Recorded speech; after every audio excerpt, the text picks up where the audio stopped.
TOEFL exercise skills 1 to 5.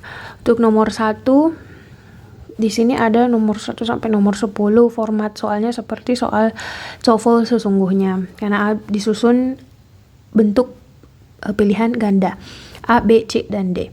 Untuk nomor 1, the North Platte River blank from Wyoming into Nebraska. Subjeknya adalah the North Platte River. Terus kita mencari verbnya adalah flows. Kalau kita tidak pilih A karena di sini ada it dan flowed adalah verb.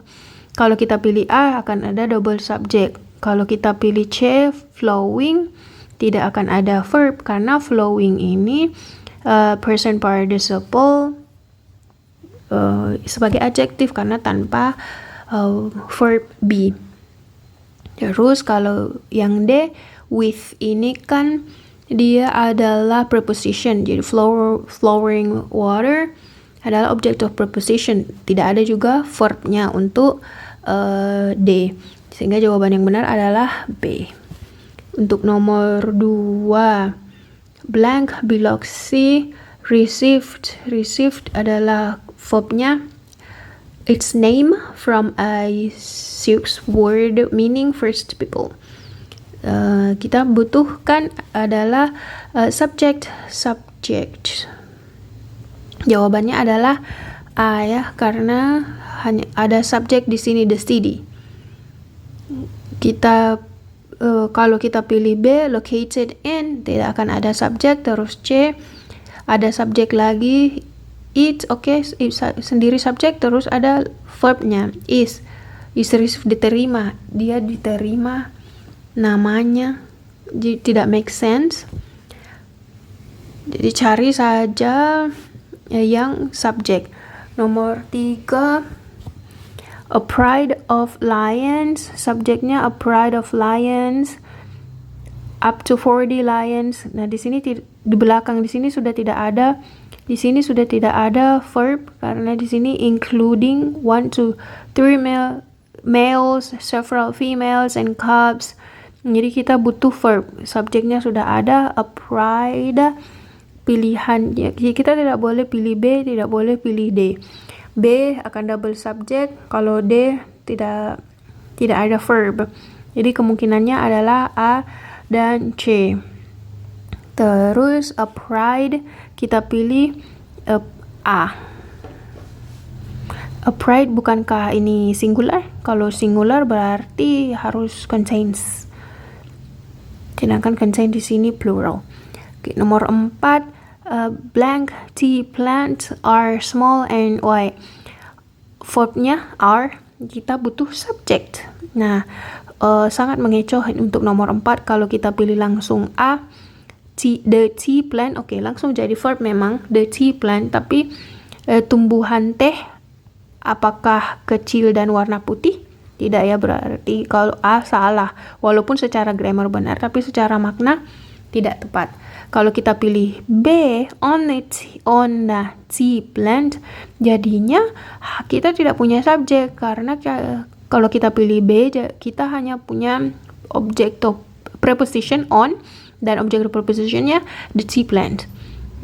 Lanjut untuk C, having flowers, kacau artinya. Jawabannya adalah D, the flower subjeknya, terus prepositionnya of, terus object of prepositionnya the tea plant, terus verbnya are. Dan ini masuk akal, bunga dari tumbuhan teh putih dan kecil, ya kan, bunga dari teh putih.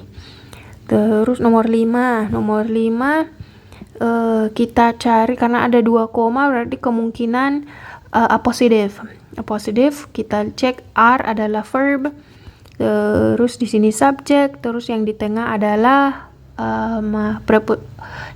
appositive. Appositive ini noun yang artinya sama dengan tetracyclines, whatever it is, tapi kita harus temukan noun saja di pilihan A, B, C, D. Tidak boleh verb karena kita sudah punya verb satu di belakang. Jadi A salah karena ada are, terus D juga salah karena ada is. Dan kalau kita pilih B, tidak akan membentuk verb, tidak membentuk noun. Jadi jawabannya adalah C, a family of. A family ya, noun. Sama. Terus untuk nomor 6, any possible academic assistance, subjeknya assistance, prepositionnya from, object of preposition taking stimulant. Kita butuh verb. Assistant is, langsung kita pilih C. Jawaban A dan B tentu salah karena ada subjek semua ya. Double subjek jadinya. Oke, lanjut nomor 7. Nah, dua koma positif lagi berarti born in Boston. Henry Adams subjeknya. Jadi kita butuh verb ya. Verb apakah A, B, C atau D? Yang hanya verb adalah A, became. Henry Adams became famous. Atau bisa jadi born in Boston ini menjelaskan si Henry Adams. Kalau kita pilih B salah karena ada N penghubung. Kalau ada penghubung seperti N berarti kita butuh 2 subjek, 2 verb. Sedangkan hanya ada 1 subjek dan became 1 verb. Jadi salah untuk yang B. Untuk C salah juga karena jadinya akan double subjek, ada he dan Henry Adams. Terus yang D juga salah karena and butuh 2 subjek, 2 verb.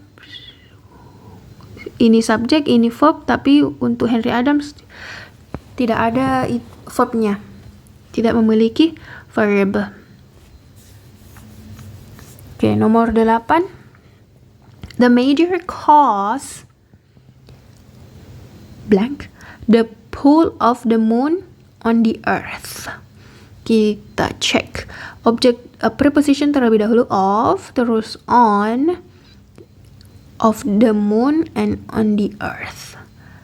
The pull object kita sudah punya subjeknya adalah the major cause, berarti kita membutuhkan verb.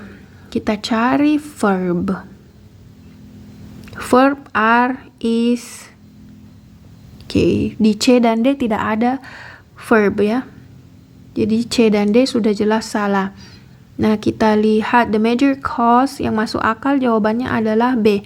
Major cause penyebab besar, penyebab terbesar dari gelombang lautan kah, ocean, samudra adalah tarikan dari bulan di matahari. I'm not quite sure of the meaning, but that's okay, I guess. Ocean tides. Nah, kalau kita pilih cause ocean tides are the major cause, tidak nyambung antara the major cause the ocean tides. Tumpuk-tumpuk kosakatanya. Makanya di B itu ada preposition. Prepositionnya adalah of, ocean tides adalah object of prepositionnya. Oke, nomor 9. Still a novel. Kita identifikasi preposition in the late 19th century adalah object of preposition. A novel bisa jadi subjek di sini ya. A novel. Nah, di sini limited adalah verbnya. Photography, okay. Appositive ya. Appositive berarti appositive, subjek verb. Verbnya ada limited. A novelty tidak jadi subjek, dia noun. Appositive karena hanya ada 1 koma. Jadi kita cari sesuatu yang sama artinya dengan a novelty, sesuatu yang baru.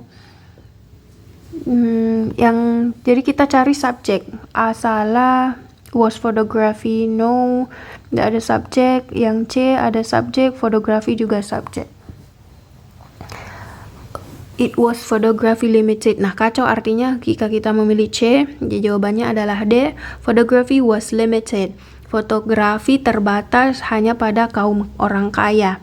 Fotografi arti subjek, terus apositifnya a novelty, sesuatu yang baru. Nomor 10, lanjut. A computerized map ini adalah subject, terus of adalah preposition, the free ways using information gathered dikumpulkan ya. Past participle by sensors. Embedded juga past participle. In the pavement, preposition dan object of preposition. On a local cable channel during rush hours. Sisanya mulai dari on sampai ke belakang object preposition dan object of preposition. Berarti kita membutuhkan, kita cek dulu past participle gathered sama embedded ini apakah dia adjektif atau sudah verb. Atau verb. Nah, gather map ya, computerized map dikumpulkan. Gather di sini berarti dikumpulkan oleh sensor yang menempel di semuanya adjektif. Berarti kita membutuhkan verb. Map ini singular, berarti kita cari verb yang singular. Singularnya adalah airs. Embedded di sini adjektif, gather di sini adjektif. Karena dari arti, tidak mungkin juga gathered itu artinya bermakna verb. Map mengumpulkan, padahal kan map using information gathered, informasi dikumpulkan oleh sensor, menempel in the pavement. Oke, kalau kita pilih B, airing, jadinya tidak ada verb. To air juga bukan. Air salah karena map di sini singular, makanya verbnya juga harus singular. Ciri-ciri verb yang singular S belakangnya, akhirnya adalah S. Oke.